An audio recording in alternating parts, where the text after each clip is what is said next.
Akko here. Welcome to a little video on Applied Logistics to Crystal Growth Accelerator Automation with Steve's Factory Manager.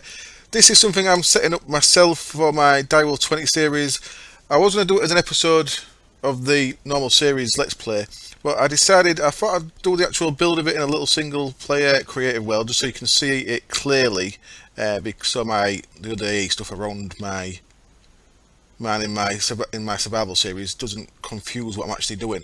So using Steve's Factory Manager to automate the turning on and off of the crystal growth accelerators and putting the seeds in and getting the pure crystals out. I've actually just made this video once. I've actually got it uploaded as well, and I've realised that I completely forgot about the charged fluids. I did the normal fluids. I did the pure, but I didn't include the normal fluids, which changes things a little bit, so I'm redoing the video.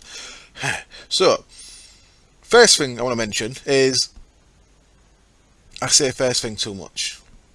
Second thing I want to mention is there's a little bit of debate whether or not the crystal growth accelerators on the top and the bottom work. I've not got one on the bottom here because I've got a item valve there, but I've got one on the top. I can confirm that they do work. I've got a little setup here just to show that. If I get myself some seed and if I grab 2 stacks of that stuff and put myself into survival for a second. So I've got lots of crystal growth accelerators here. One's got one on the bottom, one hasn't. So I'm going to chuck 64 seeds into there, and I want to chuck 64 seeds into there, and I managed to pick them back up again. Why am I doing that? I've got a magnet on the right way. Let's try that again from a bit further away. 64 in there and 64 in there. So what you should expect to see is this one's going to come out quicker.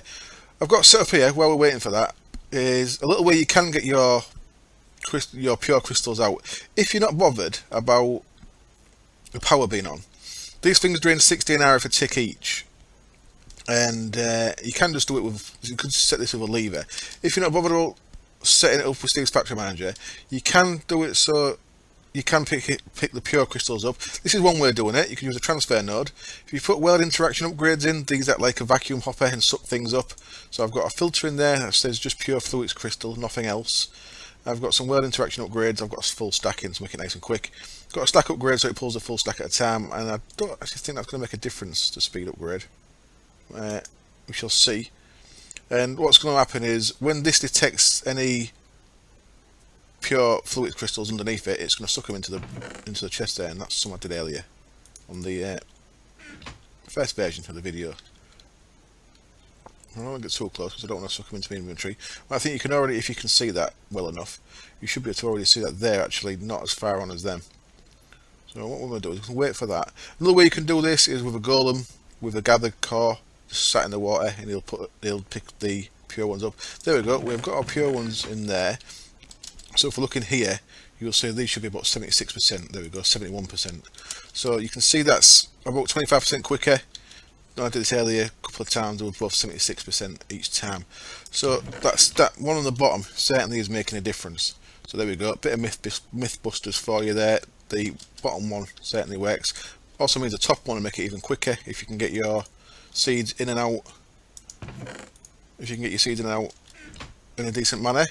So you may want to do that. If you're doing it kind of manually, just with a lever on the toggle bus there, you could always chuck it in, put your top one back on, and then just wait a few minutes or whatever. But what we want to do is I want to set something up here so that these turn on when there is seeds in there, and they turn off when there's no seeds in there. Because it doesn't seem much, 16 RF a tick, but add that together, that's 80 RF a tick, so that's like a dynamo output. And the amount of times you're going to want this pure crystals, it's not much, is it? So you're maybe going to use it once or twice a day for a couple of minutes, so there's no point in just pulling power all the time. Right, so what I'm going to do, I've got a little setup there, that's our finished setup. I'm going to do another setup over here. I'm going to do it slightly different, and I'm going to go into, I'm going to go back into creative because it's going to make it easier. I'm going to need another toggle bus now. There we go. So I'm going to need another cable. There we go. Right, so if I'm going to come over here, I'm going to do this again. I'm going to do it slightly different. What I've got there is the Steel Spectrum Manager. I've used advanced cable clusters. That advanced cable cluster has got a redstone emitter in it, you can see by Whaler, and the one there has got a item valve in it. This is how I'm going to do it on my survival world. I'm going to do it slightly different here, just to make it a little bit clearer to see. When you use the advanced cable clusters, they also act as a cable.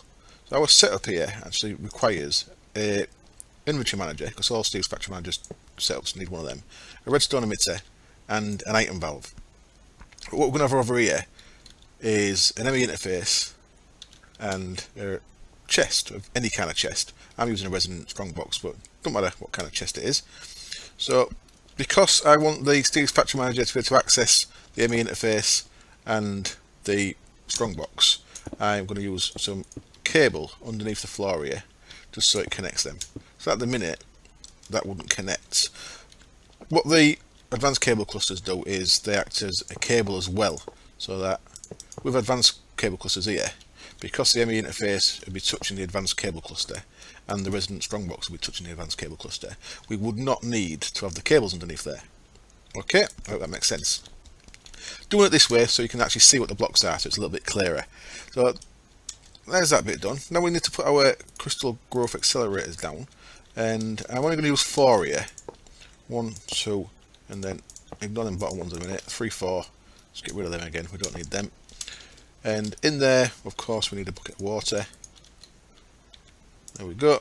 And that is not quite done because we haven't put the power in. That's the main block of it done.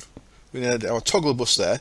Now what a toggle bus does is it lets power go through it when it's got a redstone signal, but doesn't let power go through it when it hasn't. So what that's doing effectively is turning this off. Ooh, that's I don't want to do it all. Let's get these guys connected up like so. I'm using this cable here so you can actually you'll be able to see a bit more when it's turned on and when it's not. So that there, I think, is the entire setup where it comes to the actual physical blocks that I need putting down. Everything else is just done in here now. So let's get into here then. First thing I'm going to want in here is condition to turn the redstone emitter on and off. So I'm going to go trigger, condition, and the condition, we're going to look above the item valve. So I want to be up, and we're going to say if there's any seeds above the item valve. So the best way of looking for this is there's loads of seeds in the game. So if you do Z seed, because it's for quartz, there's not enough space to write status quartz seed, but there's enough space to write Z seed. You will get status quartz seed there. What we can do with that, if we right click it and turn this to fuzzy detection, then if we're looking here at these, you'll see that the ID there is 4134, and it is the same ID for all these. So they've got different metadata, but they're all the same ID.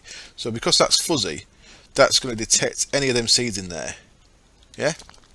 So basically we're saying there, if there's any of these seeds in that water, then we want it to do something. So when it's true, we want it to turn our emitter on. We're facing south here. If I turn my map on a second, Control J, there we go. So you can see by my map I'm looking south. So what we want is we want the emitter selected, we want the south side only, and we want the output to be 15 fixed. So basically full redstone. So now when we look at this, if we put some seeds in there, so let me grab some seeds. I'll grab normal status. Let me go survival a second. Chuck them in there, and you see redstone signal came on, turn the toggle bus on, and we have got power to the crystal growth accelerators, which you can see are on because they've got little bits of lightning going about. Awesome. So that's worked. We want the power to turn off, so we've got a false condition on here. Same thing. So when there's no seed in there, exactly the same emitter, same side of course, but this time instead of 15 strength there, just click on that, press backspace a couple of times, and you can set that to 0. So now that's saying when there's no seeds in there, that redstone should be 0, so off. So if we take these back out, you will see that that's gone off. The power's gone off. Excellent. There's the first thing sorted. Second thing, we want to be able to put seeds in here. So I'm going to go with a trigger, a condition, an input and an output. Nice and simple. So let's start down here. Input, output, condition, trigger. So this time our condition is, what we're going to do is we're going to be pushing things into this barrel, into this chest here, into this, any inventory. I'm using a strong box. So what I should really do, before we do that, I should do this bit. So what I'm going to do in here is, a little ME network I've set up here. I've got a little bit of auto crafting capability because I needed to make some blank patterns. And I've made 4 blank patterns. I've got 3, 4. Now, personally, I don't bother with the nether quartz one in game because the world I'm using this on has got Britannia, so you can just double up your nether quartz anyway. So I don't really use that, but I'm going to use it in here just for the sake of showing it. So we've got 4 patterns there. One is Certus quartz, pure Certus quartz from 1 Certus seed. We've got nether quartz pure from nether seed, Fluix pure from Fluix seed, and finally we've got Fluix crystal from redstone nether quartz and a charged Certus quartz. That actually changes things around a little bit in a minute, but that's why I'm redoing the video. So they all want to go in there. So now in our system here, we can request items. So if I wanted to request 8 pure Certus quartz, what's happened there is the ME interface has pushed that 8 Certus quartz seed into there, and now it's just going to sit there. So what we want to do is we want to pull it out of there, put it into the water. That's our next step. So our condition here is, if there are any seeds, and it doesn't matter which side it is, so if in the strong box, don't matter what side it is, if there are any seeds, let me do that as Z seed again so I can find it easier. If there are any seeds, and again this wants to be fuzzy because it could be nether quartz or Fluix. If there are any seeds in the strong box, then we want to say, if that's true, we want to pull them seeds out of the strong box. Again, don't matter which side. And there, and then fuzzy again. We're going to pull them seeds out of the strong box, and we want to put them above the item valve. So click on the item valve, select up, it's already selected for us, and it's blacklisted, so that's all good. So what we should see now is the power's come on because them 8 seeds have been chucked into the water there. Awesome. Now, the other thing we want to add is we also want to be able to pull nether quartz, sand and charged quartz out of there. So we need to add that as well. So in the items here, we're going to go nether quartz, and I think I need to add this if any, don't I? Possibly. And redstone and charged Certus.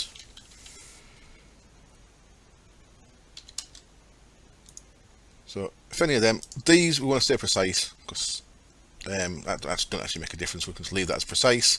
So they want to be in the condition as well. So if there's any of them in the strong box, then we also want to pull them out of there.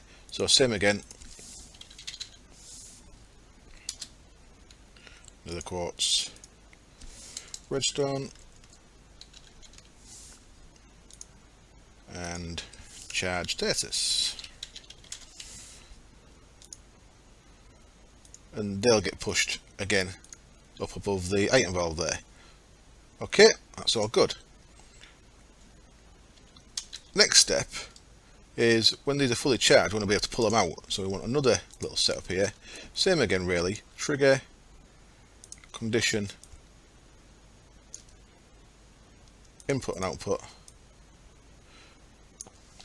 It's slightly different because of the fact that one of the ingredients there is a charged Certus quartz. So anyway, let's have a look. Our condition is if there is above the item valve this time, so the opposite way around, that wants to be up, not down. If there are any pure status quartz, then we want to be true. Now the issue we get here is the charged status quartz and the pure status quartz have got the same ID. So if we look at status, so the pure is all 4098, but the charged is also 4098. So if we do the fuzzy thing there, it's going to pull the charged straight back out whenever we try and make fluix. So what we have to do with this one is actually keep that as just precise, and because of that we also have to put in pure nether quartz and pure fluix, and we also want normal fluix because we'll make that in there as well. So fluix, there we go, and I believe again, if any, is what I want on them, innit? So it doesn't require all of them, it just requires any one of them to be there to trigger the condition. So if any of them are in there, we want to say from the item valve, from above the item valve, take them items, so copy that again, pure that, pure that, pure that, and fluix,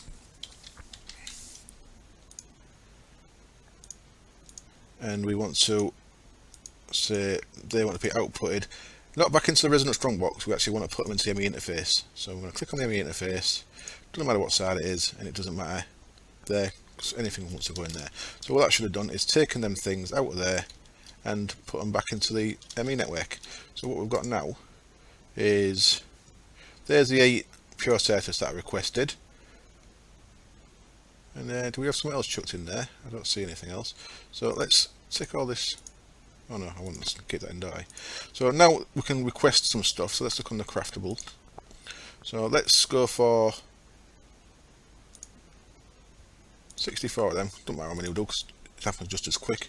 So you're going to see M64 get chucked in there. You can see it's working because the power's on. If they went in there, the power would not be on. And while we're doing that, we can also request fluid crystal. Now fluid crystal goes real quick anyway.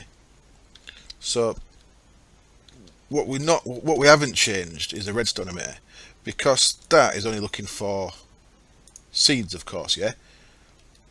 This doesn't need turning on when we're asking for fluid crystals, because it happens that quick. You don't actually have to turn them on. So we don't have to change the redstone emitter part. All we needed to do is we need the crystal growth accelerators to be on when there's seeds in there. So I'll let this go, and when we go back to our thing over there, we should have 64 more fluid crystal in there. So in fact, let's 64 pure is what we should have in there, shouldn't it, when it comes back? Yeah. So that's not taking anything out of the way. No. So let's leave that 8 back in there. And sooner or later, what we can actually do now is we can grab. Am I in? Yep, I am. Grab a bit more of that, and another one of them, and we can make it go a little bit quicker by adding a 5th accelerator on there, and we can just watch that, and when it's done we should see that this goes blank. These are really useful. They're not mandatory on an auto crafting, but they are really useful because you can also cancel a job in there as well if you need to, if you realise you've requested something that you don't actually want. So come on, hurry up. Looks like it stopped. No, still going.